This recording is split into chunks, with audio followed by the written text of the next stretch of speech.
Vamos abrir nossas Bíblias em Romanos, capítulo 5.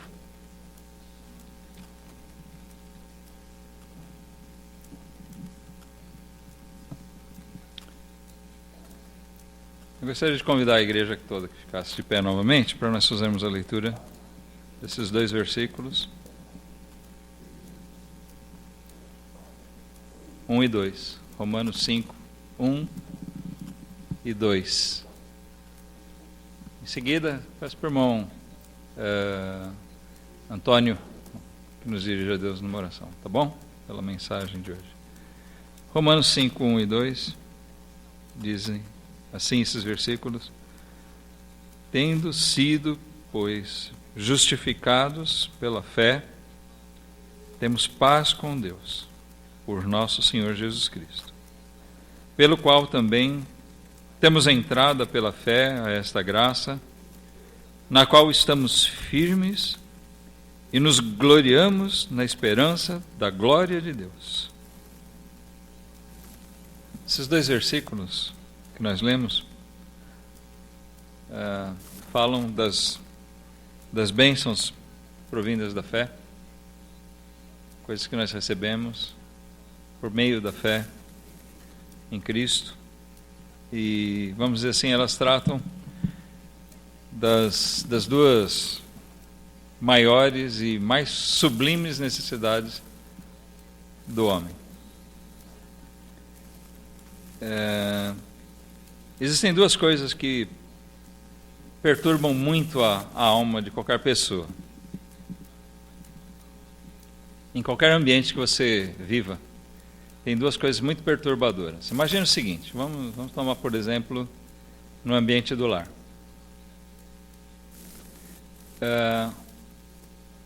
Uma relação entre os integrantes do lar conflituosa.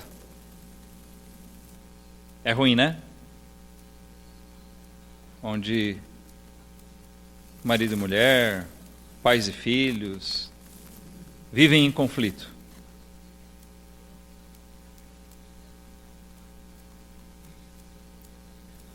É uma situação que costumeiramente nós vemos que corrói a pessoa, destrói aquela convivência dia após dia, uma convivência conflitante. Não é verdade? É briga todo dia, é conflito de interesses, não existe harmonia, não existe verdadeira comunhão. Uma outra coisa que perturba é a incerteza daquilo que nós temos pela frente. As incertezas quanto ao futuro. Ainda tomando por base o lar, às vezes a insegurança, ou por questões materiais, ou a própria insegurança do relacionamento. Bom, a gente não sabe como vai ser amanhã. Será que nós vamos estar juntos? Será que nós vamos conseguir criar nossos filhos? Né? Um casal que vive na incerteza. Será que nós vamos ter a comida para comer, para alimentar nossos filhos? Aquela incerteza do futuro. Isso perturba, não perturba? São duas coisas que, em qualquer aspecto, em qualquer ambiente, elas perturbam. Uma relação conflituosa, tá? Conflitos que nós tenhamos alimentados no nosso dia a dia, e a incerteza com relação ao futuro. No trabalho, por exemplo, também acontece a mesma coisa. É muito bom você trabalhar num lugar onde você se dá bem com as pessoas, né? Mas quando tem alguém ali que puxa o seu tapete, quando tem pessoas ali que a relação azeda, né? Fica ruim, aquilo vai tirando até o seu prazer de estar ali, e se torna um grande problema na vida da pessoa. E a incerteza também. Quem já trabalhou aqui em circunstâncias assim Hoje em dia tem muita gente vivendo dessa maneira. Tá certo que emprego a gente nunca está certo quanto tempo a gente dura ali, né? Não adianta pensar, bom, eu estou numa empresa boa, sou um bom trabalhador, eu vou me aposentar lá. Não, você sempre pensa, bom, amanhã a coisa pode virar.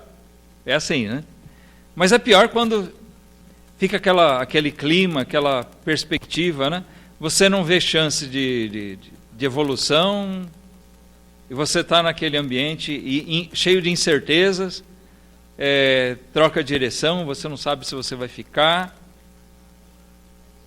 em que circunstâncias você vai trabalhar, começam a falar de te transferir para Conchinchina, né, para algum lugar, você começa a conviver com incerteza. Isso é perturbador. Você não sabe do futuro, da incerteza que te dá. Eu estou dando exemplos assim do nosso dia a dia, da nossa vida aqui. Isso pode ser transportado para várias circunstâncias. Só que existe uma situação onde essas duas coisas perturbam muito mais e são muito mais prejudiciais, que é na nossa vida com Deus. É um grande problema, muito maior do que ter conflito com alguma pessoa, é você viver em conflito com Deus. Não é verdade? Você viver brigando com Deus. Você relutando contra a vontade de Deus. Você não tendo harmonia com Ele, não tendo comunhão com Deus. É perturbador. E isso até traz como consequência o segundo, vamos dizer assim, incômodo e grave aí, a incerteza do futuro. É assim que a maioria das pessoas vivem, em conflito com Deus e na incerteza do amanhã, do seu futuro. Eu costumo brincar que as pessoas, elas não têm fé, elas torcem. É diferente ter fé de torcer. Por exemplo, você pode dizer, eu tenho fé que meu time vai ser campeão. Não, você pode torcer para o seu time ser campeão, mas você não pode ter essa fé. A fé de muitas pessoas é muito parecida com isso, uma fé morta, né? É uma fé que, na verdade, ele só está na torcida para dar certo, torcer para esse negócio de Deus ser tudo um engano, para a Bíblia ser uma mentira, torcer para que Deus não seja tão severo como dizem que é, né? Torcer para Deus deixar para lá algumas coisas. Então isso faz com que as pessoas vivam na incerteza, elas vivem e morrem na incerteza. Prova disso é que no nosso país muita gente pertence a uma religião dita cristã, mas que depois da morte as pessoas ainda ficam rezando, tentando tirar a pessoa e encaminhar ela para o céu, porque ninguém tem certeza de nada. As pessoas morrem na incerteza. O povo, os seguidores, assim como seus líderes, né? Mas os versículos que nós lemos aqui, eles falam que pela fé em Cristo nós temos a solução dessas duas coisas. Tendo sido, pois, justificados pela fé, temos paz com Deus. Paz é o oposto de conflito. Você não vive mais em conflito com Deus. Não está mais em guerra contra Deus.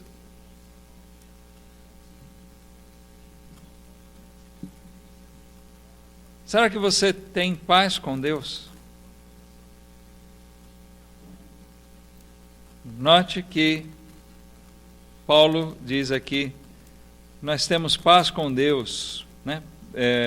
Somos justificados pela fé, temos paz com Deus por nosso Senhor Jesus Cristo. Em Cristo nós aprendemos, né? Pela fé nele é que nós alcançamos essa paz com Deus. É muito importante você pensar sério nisso. Não é uma pergunta retórica. Tá? Eu estou fazendo essa pergunta para você pensar mesmo. Você tem paz com Deus?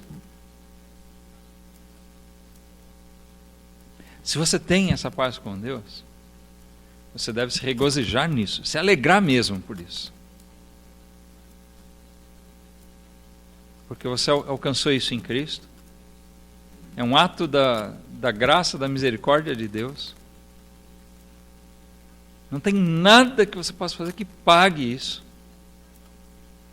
Isso é de suprema importância sobre todas as coisas. A gente pode não ter mais nada aqui, mas o primordial é ter paz com Deus.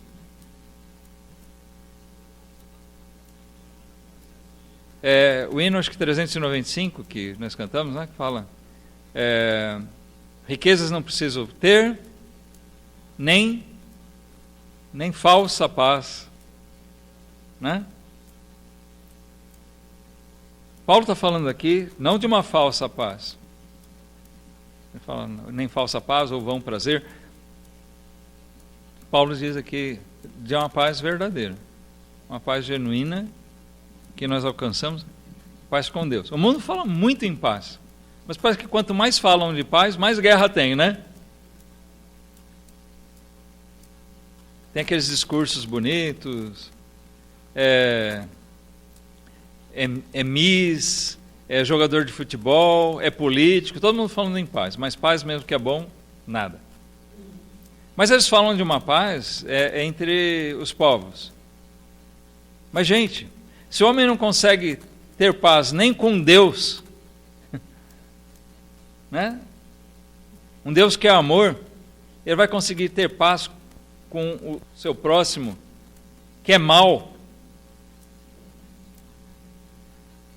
Eu sou mau, meu vizinho é mau. Eu vou conseguir ter paz com ele?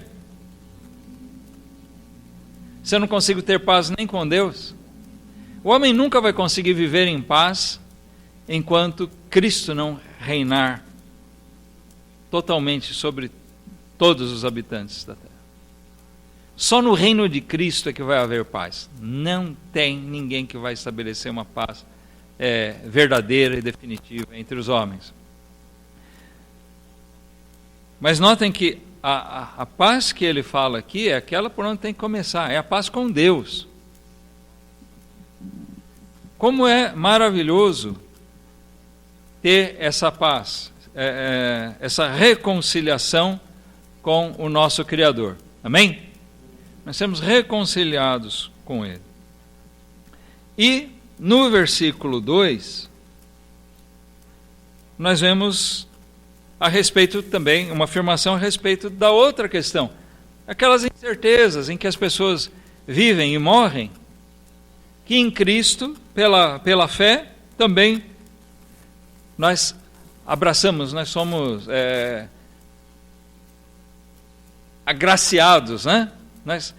Nós temos pela graça isso, olha o versículo 2, pela qual também, ou seja, pelo mesmo Cristo, né? Pelo qual também temos entrada pela fé a esta graça, na qual estamos firmes e nos gloriamos na esperança da glória de Deus. Ele fala de uma esperança, não uma incerteza, mas uma esperança viva. Então, vamos falar um pouquinho sobre essas coisas, vamos meditar um pouquinho sobre isso que o apóstolo Paulo fala aqui. Essa situação com relação a Deus, se nós vivermos, né, se você viver em conflito com Deus, se você viver sem esperança, com incertezas, né, com temores, cheio de temores e incertezas, isso é terrível para você. A fé que nós recebemos por meio de Cristo, ela tira isso do nosso ser, tira da nossa vida. Ela pode tirar a gente dessa condição. Ele fala aqui no primeiro versículo de sermos justificados. Quando nós somos justificados, nós somos reconciliados com Deus. Porque o que a Bíblia mostra é o seguinte: eu, você, nascemos em pecado. Nós nascemos pecadores. Se você duvida disso, observe. A Bíblia afirma isso. Tem gente que contesta, mas é lógica, é só você olhar para a sua vida. Né? Eu costumo dizer, alguém aqui precisa ensinar uma criancinha a mentir? Hã? Não. Ela aprende o mal sozinha. Por quê? Porque o pecado habita nela. Cedinho na vida, ela aprende sozinha a mentir, e ela vai aprendendo outras coisas. Com exemplo, com incentivo de outros, e para várias coisas não precisa nem isso. Porque o pecado está presente na nossa natureza humana. E os nossos pecados fazem separação contra Deus. Nossos pecados ofendem a Deus. É onde Paulo diz lá aos Efésios que nós estamos, no capítulo 2 de Efésios, que nós estamos mortos em ofensas e pecados contra Deus. Essa é a condição. Essa separação, essa morte em ofensas e pecados, né, ele está falando dessa relação de conflito com Deus, em que nós nascemos na carne, né, e vivemos assim. Então você vai vivendo assim, em conflito com Deus, querendo fazer as coisas do seu próprio jeito, e achando que Deus tem que se agradar das coisas do jeito que você considera que sejam boas.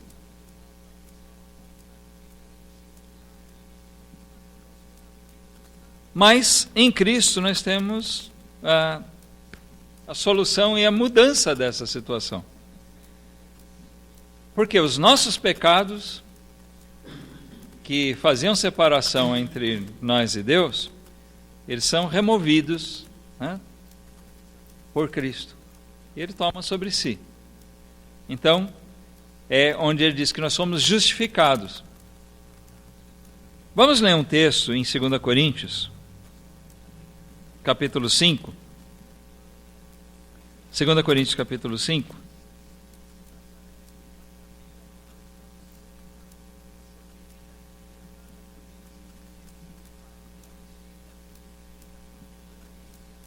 A gente começa aqui pelo versículo 17, que é bem famoso.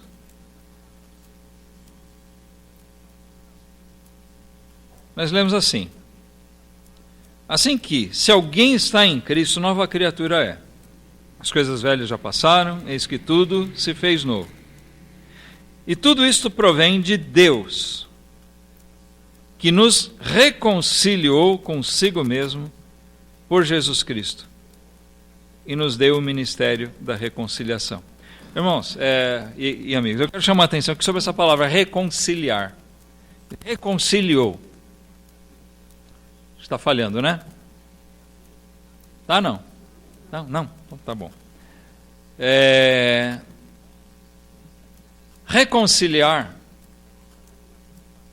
como eu já disse há pouco, é restabelecer a paz. Jesus reconciliou o pecador, morto em ofensas e pecados, nós que vivemos em ofensa contra Deus, Ele nos reconcilia com o Pai. Mas é preciso que você creia nele. Você crê realmente que Jesus veio para fazer isso? Você crê que Jesus, e só Ele pode fazer isso?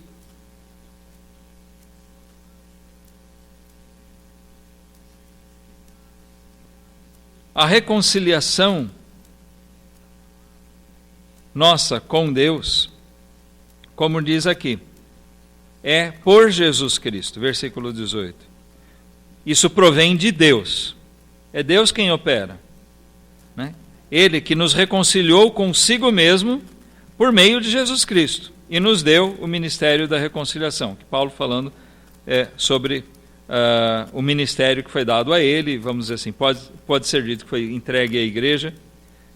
A mensagem do Evangelho aqui é esse ministério da reconciliação. Mas seguindo pelo versículo 19, nós lemos também, isto é, ele vai explicar um pouquinho melhor isso. Deus estava em Cristo reconciliando consigo o mundo, não lhes imputando os seus pecados, e pôs em nós a palavra da reconciliação. Note quantas vezes ele fala aqui de reconciliação, né? Reconciliar, reconciliou, reconciliação. Mas aqui no versículo 19, ele diz, Deus estava em Cristo reconciliando consigo o mundo, não lhes imputando os seus pecados. Ou seja, Jesus se fez culpado. Isso é a justificação. Jesus se fez culpado em lugar de quem? Nós. Mas nós, todo mundo? Todo mundo? Não. Aquele que crê.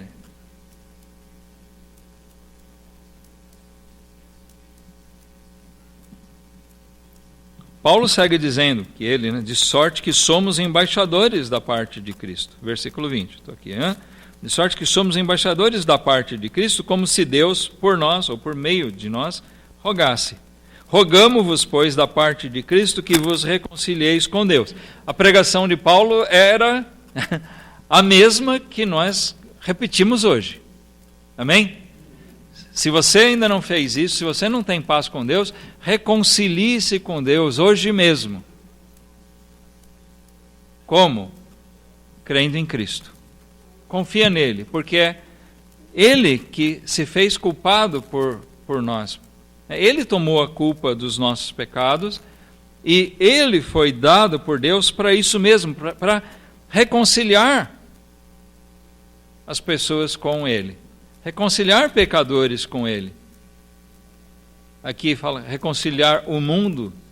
O mundo aqui é uma palavra traduzida que está se referindo de uma forma geral a pessoas, mas nós sabemos pelo contexto bíblico que não são todos.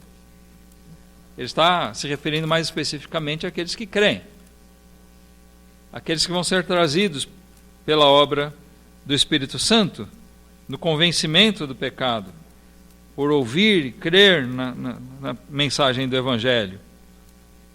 Então, olha o versículo 21. Aquele que não conheceu o pecado, o fez pecado por nós, para que nele fôssemos feitos justiça de Deus. Que coisa maravilhosa para nós.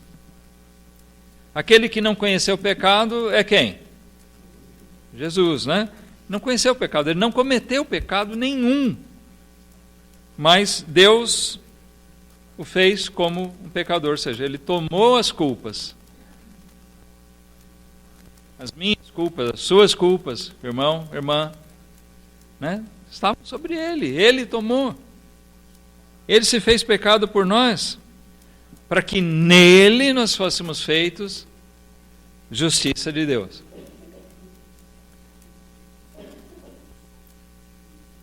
Pela fé somos justificados. Romanos 5:1. Por Jesus, por meio de Jesus. Nós que estávamos mortos em ofensas e pecados, de repente somos feitos justiça de Deus. Amém? Esse tem que ser o motivo de nós estarmos adorando ao Senhor. Esse é o motivo de a gente se reunir como igreja para adorar. Não é um fardo para nós. Amém, irmãos? Não é um fardo.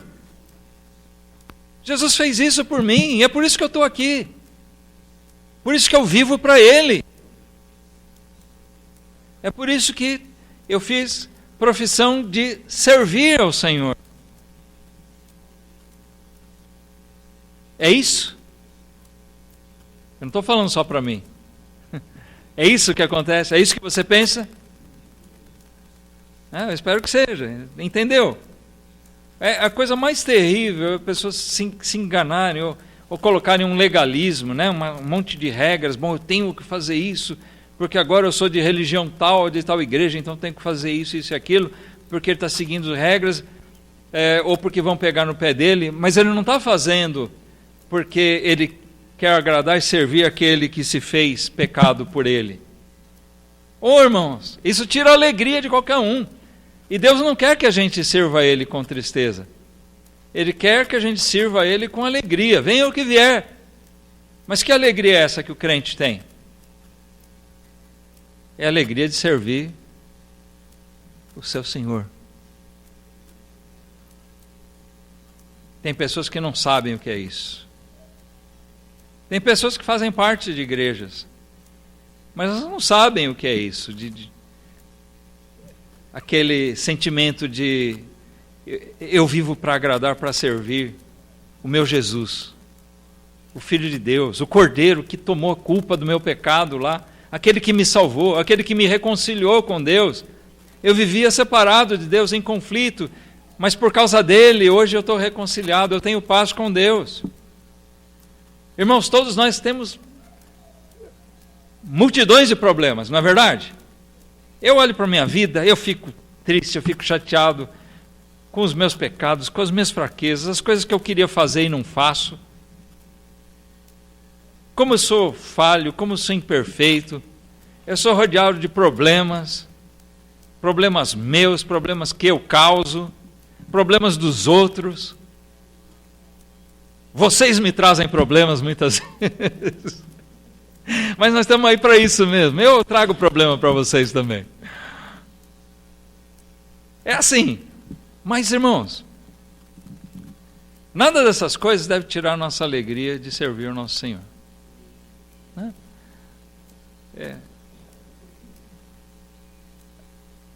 E nada desses problemas deve perturbar essa coisa, ou tirar o foco da nossa mente, do nosso coração, dessa coisa que Jesus estabeleceu, uma paz entre nós e o nosso Criador.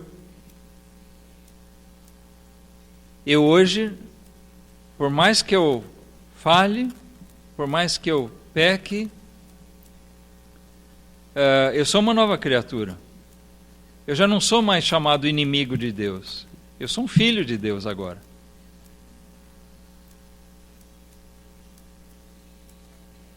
Porque eu mereci? Não. Porque Jesus fez isso por mim. Porque Deus operou isso. Vem de Deus pela graça, por meio de Jesus. E essa graça não pode ser desprezada de jeito nenhum.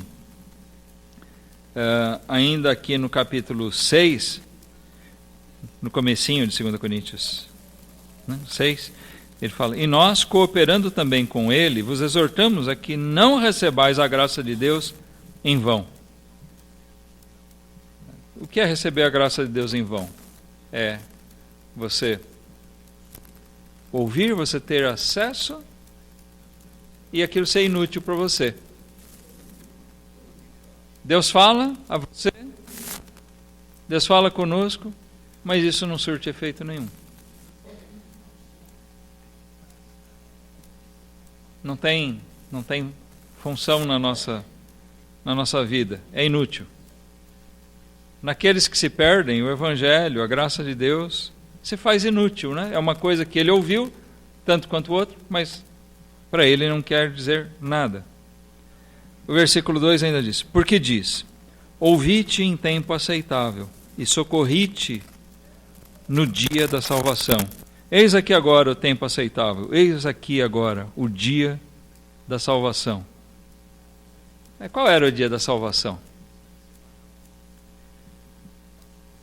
aquele dia em que Paulo escreveu isso? Não, ele está fazendo referência a uma coisa que tinha sido escrita já séculos antes. Ele repete há quase 2000 anos, e nesses 2000 anos isso tem sido lido. E a cada dia que isso é lido, é o dia da salvação. É hoje, é quando a pessoa está ouvindo. É o tempo aceitável. Eis aqui agora o dia da salvação. Hoje pode ser o dia da salvação de alguém. Pode ser o dia da sua salvação. O que importa é que essa graça não seja em vão na sua vida. A graça de Deus não seja em vão, não seja inútil para você. Então, a gente voltando lá primeiro a Romanos, desculpem, no capítulo 5, vamos só reler o primeiro versículo.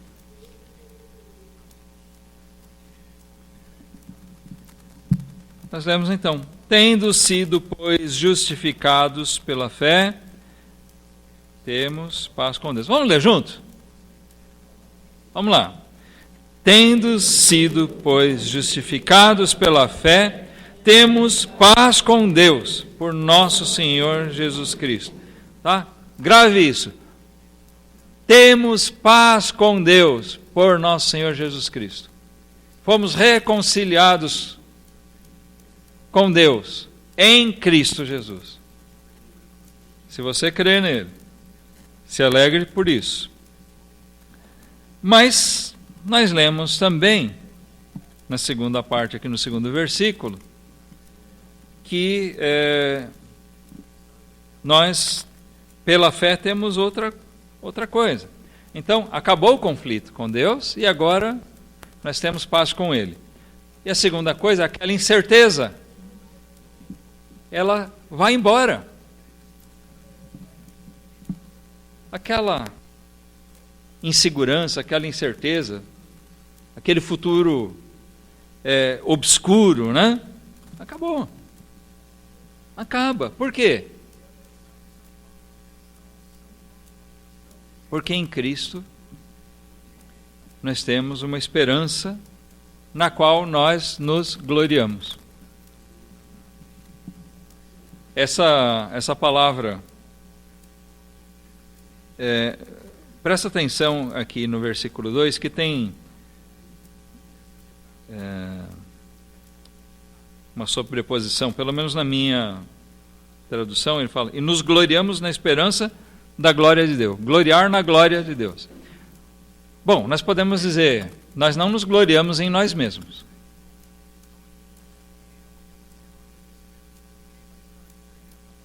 Quando a gente fala, olha, eu agora tenho certeza da minha salvação, tem pessoas que falam, mesmo entre os evangélicos, né, que acusam nós, batistas, que afirmamos isso, eles acusam a gente de ser presunçoso. Como você pode ter certeza da sua salvação? Porque eles entendem de uma maneira errada. Eles enxergam errado a salvação. Eles enxergam uma salvação operada por Jesus, mas com a minha participação, né? Então, que depende de mim. Se a pessoa tem esse entendimento, é lógico que ela não pode ter certeza da salvação. Irmãos, se a nossa salvação for 99,9%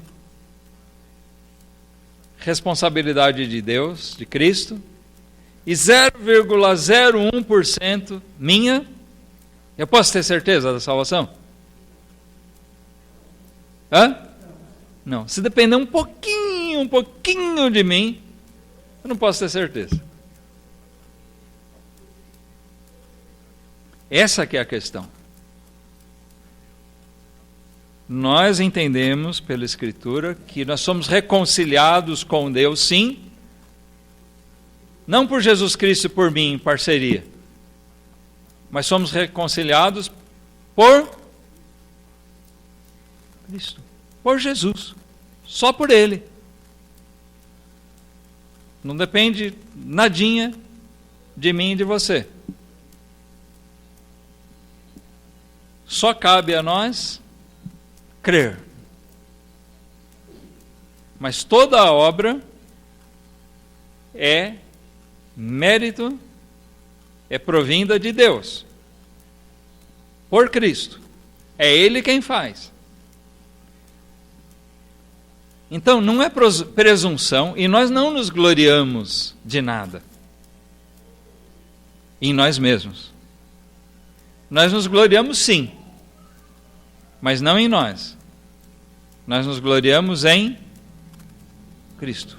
Nós nos gloriamos na esperança da glória de Deus. Mas note que precisa ser feita uma observação aqui. Esse primeiro gloriamos, parece que é a mesma palavra, né? Nós nos gloriamos na glória. Esse primeiro gloriamos é uma palavra diferente, que tem o significado de exultação. Tá? Então nós poderíamos traduzir esse versículo como: nós exultamos na esperança da glória de Deus. Entendeu? Mas eu gosto como está aqui. É só entender bem o sentido em que está esse nos gloriamos. Não é uma presunção, uma glória pessoal.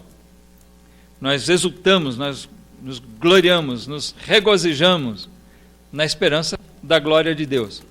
É assim que nós vivemos, esperando, aguardando as firmes promessas de Deus. Como é gostoso a gente conhecer o que aguarda o mundo e a nós mesmos. E esperar, à medida que Deus vai concretizando, vai cumprindo na humanidade o eterno propósito dele, tudo isso é para a glória dele.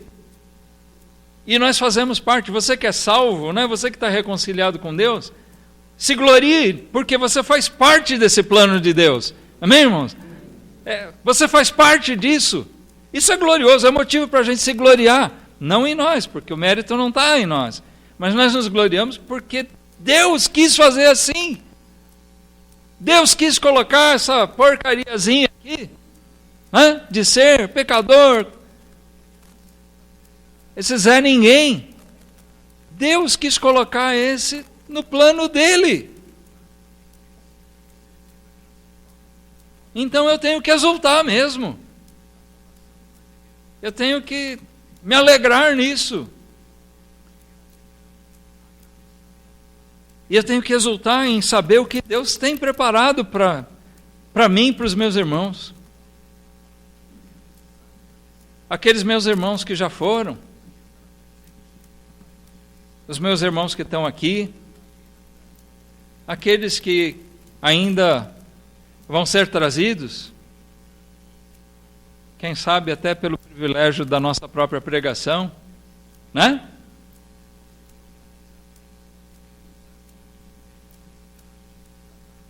Abram em Mateus capítulo 24, nós vamos dar uma passadinha aqui em alguns textos. Eu não vou me ater muito a eles, porque daria muito tempo, mas é gostoso a gente ver um pouquinho dessa esperança. Onde é que a gente se gloria? Mateus 24, nós temos o sermão profético de Jesus. A gente vai pegar um pedacinho só dele. Mateus 24, pega lá o versículo 27.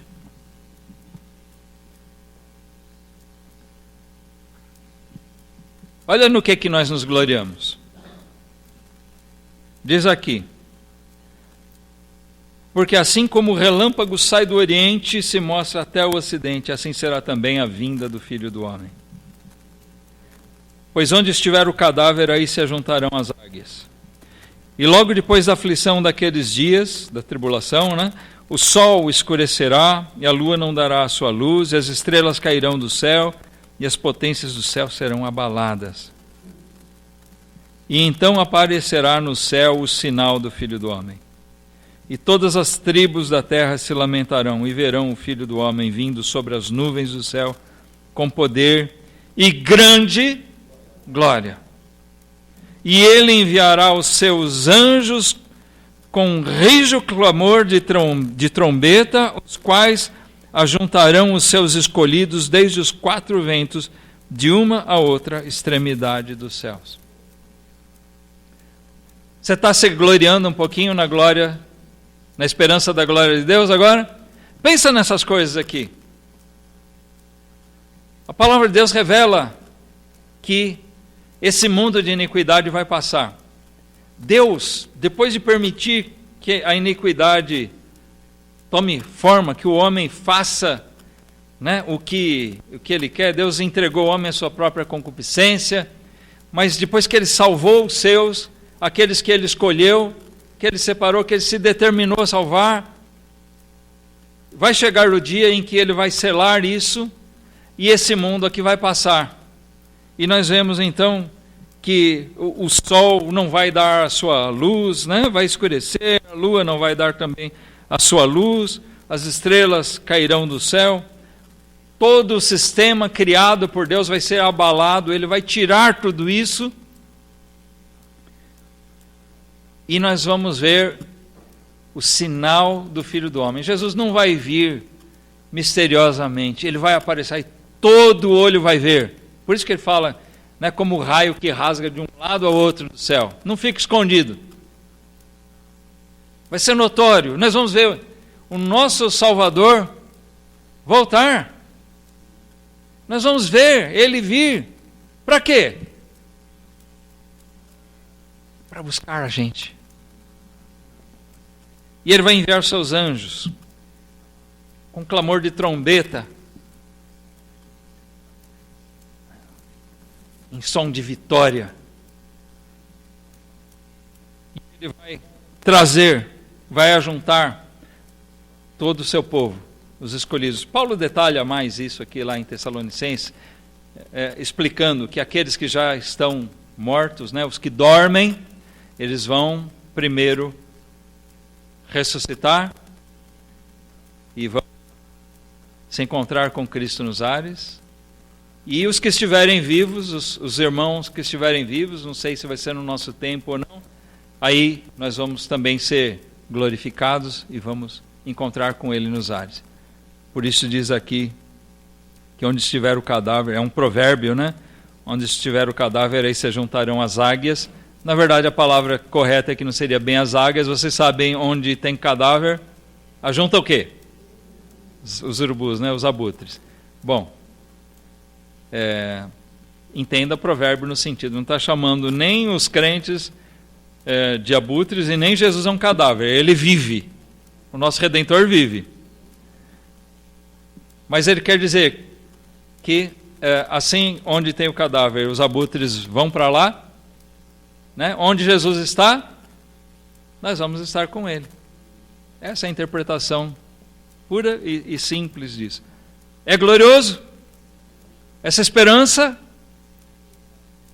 Aquele que não crê em Cristo não confia nisso. Ele tem isso como um absurdo. Mas aquele que crê em Cristo, ele aguarda isso, ele fica exultante quando ele lê coisas desse tipo, quando ele ouve a respeito disso, quando ele conversa sobre isso.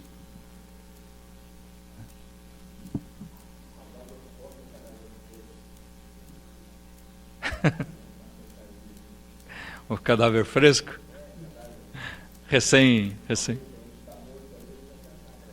Uhum. Quem falou isso, pastor? Carmesino? Ah, tá, entendi. Mas vamos lá. Passando a página. Apocalipse 11.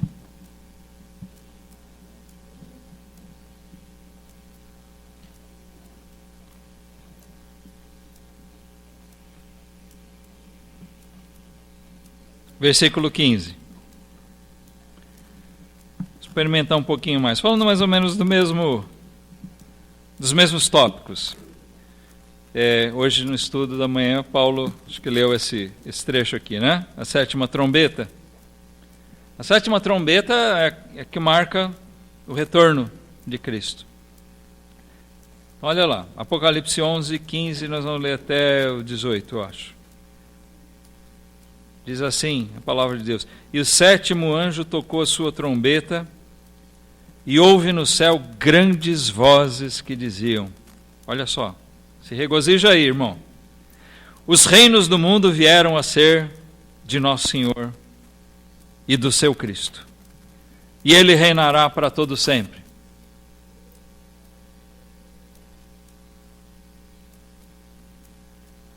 O quê? O que você falou, irmão? Oh! Que momento glorioso esse aqui, irmãos. Soa a última trombeta e as grandes vozes no céu clamam, bradam lá, gritam, falam bem alto. Finalmente, é um grande momento da glória de Deus, em que Deus é glorificado. Os reinos do mundo vieram a ser do nosso Senhor, dele e do seu Cristo, e agora ele vai reinar para sempre. Segue aqui versículo 16. E os 24 anciãos que estão assentados em seus tronos diante de Deus prostraram-se sobre os seus rostos e adoraram a Deus, dizendo: Graças te damos, Senhor, Deus Todo-Poderoso, que és e que eras e que has de vir, que tomaste o teu grande poder e reinaste. E iraram-se as nações, e veio a tua ira e o tempo dos mortos, para que sejam julgados, e o tempo de dares o galardão aos profetas, teus servos, e aos santos, e aos que temem o teu nome, a pequenos e a grandes, e o tempo de destruíres os que destroem a terra. E abriu-se no céu o templo de Deus, e a arca da sua aliança foi vista no seu templo. E houve relâmpagos e vozes e trovões e terremotos e grande saraiva. Olha, irmãos, aqui, que momento de grande glória. Nós vemos aquelas vozes clamando, e a oração dos 24 anciãos aqui. Nós te damos graças, Senhor, porque chegou esse dia. Nós esperávamos por isso. Graças te damos porque o Senhor tomou o teu reino, tomou o teu grande poder e agora estabeleceu o seu reino. As nações se iraram, mas veio o tempo da condenação deles. O tempo, e olha, maravilhoso aqui, e o tempo de dares o galardão aos profetas. Finalmente, Isaías, Jeremias, Ezequiel, Daniel, Oséias, Joel, Amós, Obadias e os outros, Moisés, finalmente então eles vão receber plenamente o seu galardão. E aos santos, quem são os santos? São Paulo, São Pedro, os salvos, é o povo de Deus. Ele está falando de todos aqui, não só os profetas, os santos, e aos que temem o teu nome. Olha eu aqui, a pequenos. Será que nós estamos aqui? Os pequenos e a grandes. O nosso galardão, irmãos, nós estamos incluídos no plano de Deus. Vai ser glorioso, vai chegar esse dia que os salvos vão poder se alegrar, e os anciãos louvam o Senhor porque chegou o dia de o Senhor estabelecer o seu reino e galardoar os seus servos, todos eles. É lógico que vai ser conforme a nossa fidelidade, a nossa obra, Salvação nós temos igual, mas nosso galardão vai depender daquilo que nós fizemos, da nossa fidelidade ao Senhor. Então, você tem noção do tamanho do seu galardão?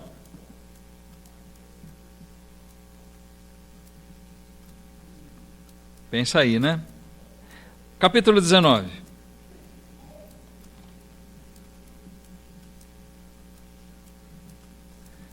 As bodas do Cordeiro. Apocalipse 19.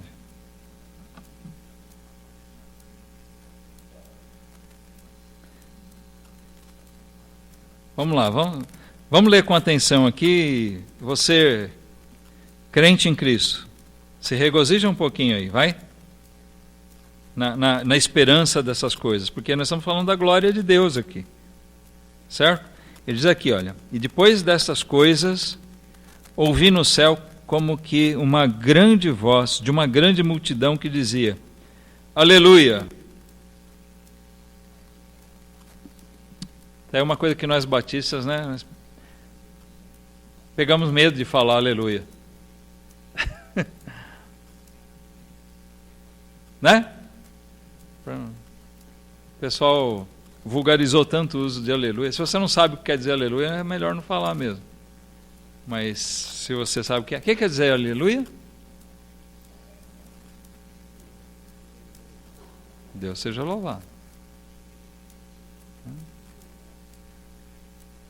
Deus seja louvado? Aleluia?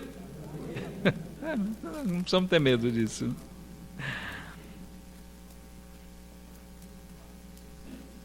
Então, aqui nós vemos a narrativa, uma grande multidão que dizia, não timidamente como a gente, mas, né, uma grande multidão dizendo, aleluia, salvação e glória e honra e poder pertencem ao Senhor, nosso Deus. Nós pertencemos a um Senhor glorioso.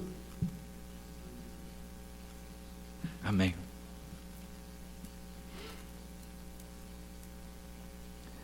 Versículo 2. Porque verdadeiros e justos são os seus juízos, pois julgou a grande prostituta, que havia corrompido a terra com a sua prostituição, e das mãos dela vingou o sangue dos seus servos. E outra vez disseram, aleluia, e a fumaça dela sobe para todo sempre. E os 24 anciãos, olha eles de novo, né? Essas figuras que aparecem constantemente aqui ao longo do livro de Apocalipse. Os 24 anciãos e os 4 animais prostraram-se e adoraram a Deus, e estava sentado no trono dizendo, amém, aleluia. E saiu uma voz do trono que dizia, louvai o nosso Deus, vós, todos os seus servos, e vós que o temeis, assim pequenos como grandes. E ouvi como que a voz de uma grande multidão, e como que a voz de muitas águas, e como que a voz de grandes trovões, que dizia, aleluia, pois já o Senhor Deus Todo-Poderoso reina. Regozijemo-nos e alegremo-nos, e demos-lhe glória, porque vindas são as bodas do Cordeiro, e já a sua esposa se aprontou. Vamos só até aqui, versículo 7, irmãos. Aqui ele fala, né, são as bodas do Cordeiro. Cristo reunido com seu povo especial. Há muitas teorias aqui sobre quem compõe a noiva. Como referência aqui à grande prostituta, que nós vemos é a figura de uma instituição, o que tudo indica, uma instituição religiosa perniciosa, que corrompe a própria palavra de Deus, por isso ela é a grande prostituta. Ela se opõe à igreja verdadeira, à instituição genuína de Cristo, que é a noiva.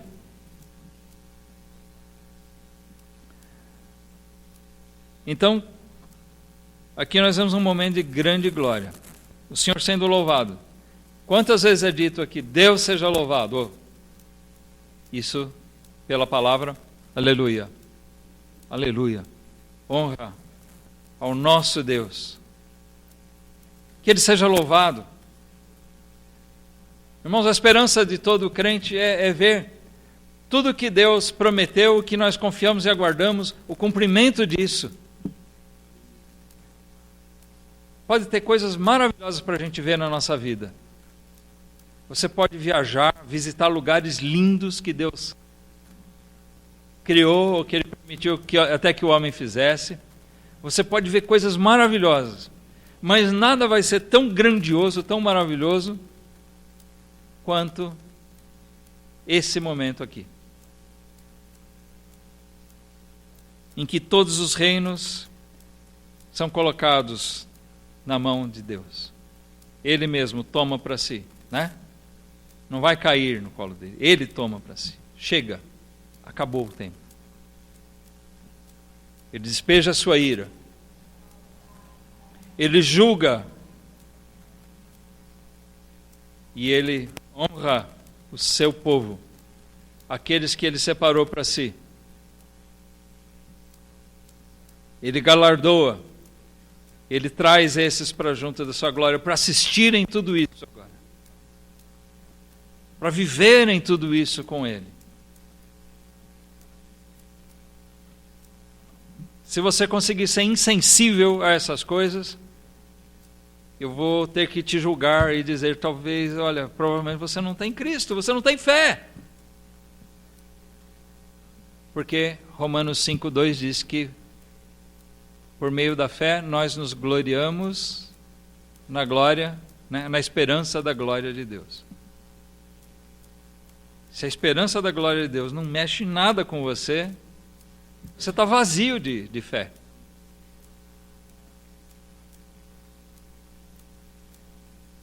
Mas eu espero que isso realmente mova você. E se não movia até hoje, que mova daqui por diante. Apocalipse 21, para a gente concluir. Aqui fala sobre os novos céus e a nova terra. Apocalipse 21. João diz aqui, e vi um novo céu e uma nova terra, porque já o primeiro céu e a primeira terra passaram, e o mar já não existe. E eu, João, vi a santa cidade, a nova Jerusalém, que de Deus descia do céu, adereçada como uma esposa ataviada para o seu marido.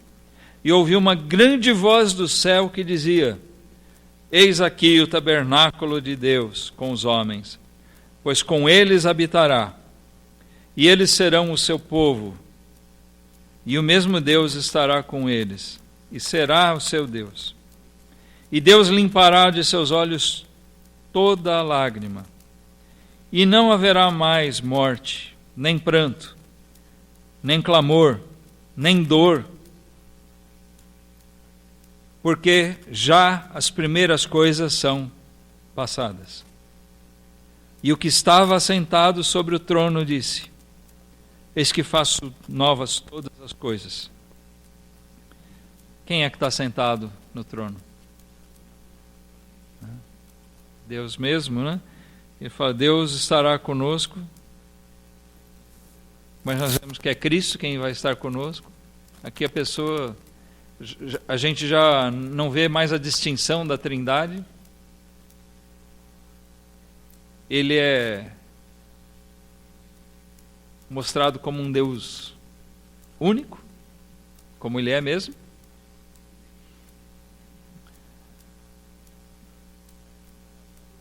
Faço novas todas as coisas. E disse-me, ainda no versículo 5, João diz, disse-me, escreve, porque essas palavras são verdadeiras e fiéis. E disse-me mais, está cumprido, eu sou o alfa e o ômega, o princípio e o fim. A quem quer que tiver sede, de graça lhe darei da fonte da água da vida. Quem vencer, herdará todas as coisas, e eu serei o seu Deus, e ele será meu filho.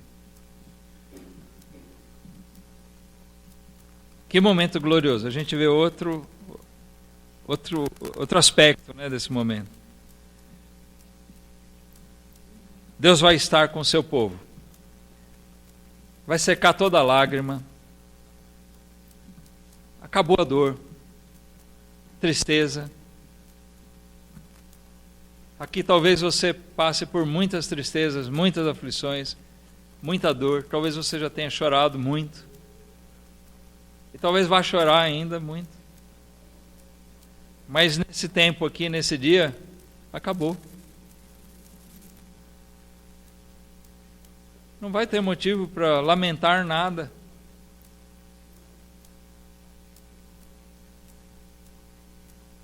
Nós vamos estar livres dessas mazelas, né? Usar o termo. Tudo isso vai ter passado. Não só porque o tempo passou, mas porque Deus vai ter feito tudo novo. Novos céus, nova terra, nós em corpos glorificados, não tem mais pecado, não tem mais morte, não tem mais dor. Tudo que tem de ruim acabou. É só uma vida de glória com Deus. Romanos 5.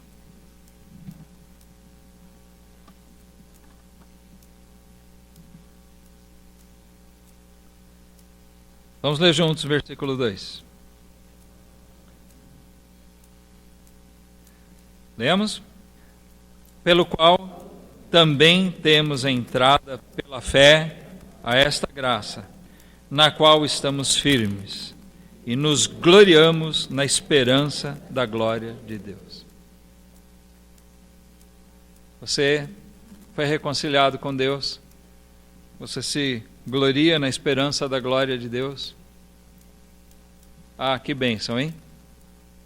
Que maravilhoso. Seja motivo de a gente servir a Ele com toda alegria em todos os dias da nossa vida. Amém? Se você não está reconciliado com Deus, se você não exulta por essas coisas que nós lemos aqui, que Deus fala para nós. Ele fala tanto para o salvo quanto para o não salvo. O problema é que para o não salvo, aquele que não tem Cristo, não tem fé, para ele não diz nada, né? Mas se você vier a Cristo hoje, né? Se hoje você sentir Deus tocando o seu coração, lembra que hoje é o dia da aceitação, né? Da salvação. Hoje é o dia aceitável. Hoje é o dia da salvação. Hoje é o dia que Deus pode estar te recebendo, acolhendo, te reconciliando consigo por meio de Cristo.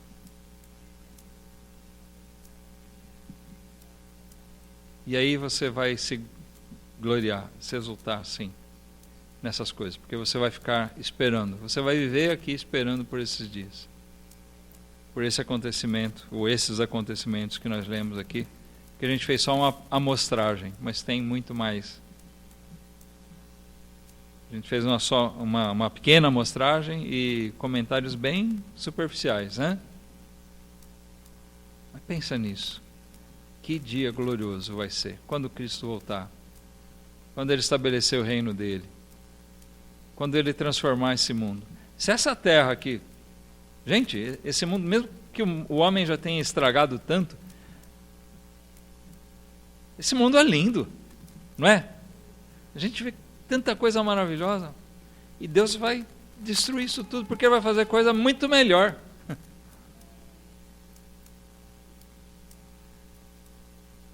O mundo vai ser outro, vai ser um mundo onde o reino é de Cristo, um reino de justiça.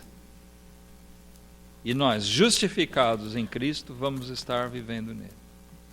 Você pode, se você crer em Cristo, você vai poder viver nesse reino também. Por isso, como embaixadores, né? Como Paulo disse, nós somos como embaixadores. Nós rogamos a você, reconcilie-se com Deus já.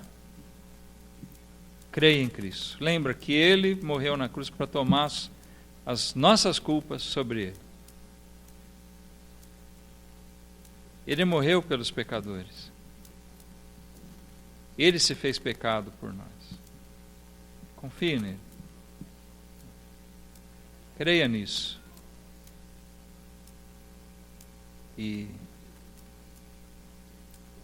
Viva com essa esperança firme da vida eterna.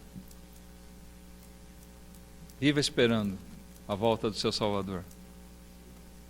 Viva esperando mesmo esses dias gloriosos, esse momento glorioso quando a eternidade, né?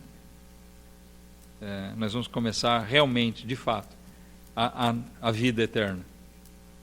Não mais nesse corpo, mas vivendo num novo mundo, num novo corpo, uma nova vida, eternamente com Ele.